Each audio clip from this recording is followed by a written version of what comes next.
A reflection on the liturgy of the Palms.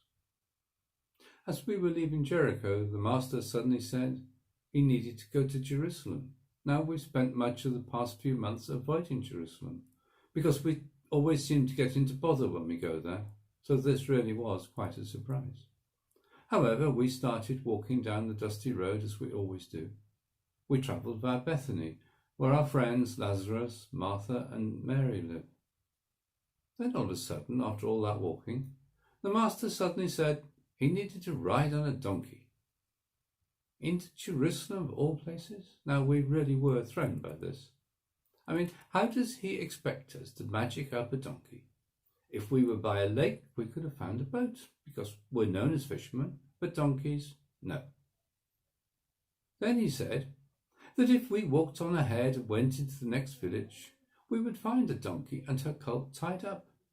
And he confidently said that if we're challenged, just say the Lord needs them and everything will be okay. Now, I don't know about you, but I'm not really into taking someone else's possessions. And a donkey is of great value, just like our boats. But that's what the Master asked us to do. Just go into the village and collect the donkey and her colt. And so we did. And would you know, there was a donkey with a foal standing next to her, just as he said.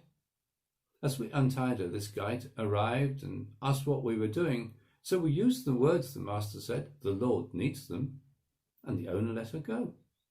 Now, we all know, even fishermen, that donkey colts can be very unpredictable, especially if they've not been handled much, and this one was no different.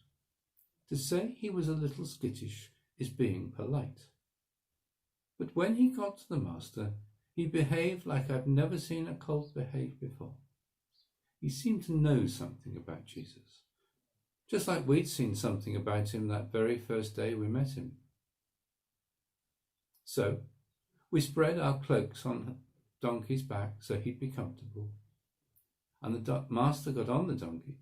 Without a saddle, donkeys can be awfully bony, and we started to walk with him towards Jerusalem. Then suddenly huge crowds came out to meet us, tearing palm branches off the trees, spreading them on the road and all their cloaks, like the Master is a king or emperor. But he isn't, is he? We wondered what had caused this. But there was some suggestion that one of the prophets said this would happen, but I'm not that well up on scripture. It seemed to us like the whole city was coming out, crowds of people, some to join in singing a great hosannas, and others just to look. Everyone at all seemed to want to know that this was the prophet, Jesus of Nazareth, riding into Jerusalem on a donkey.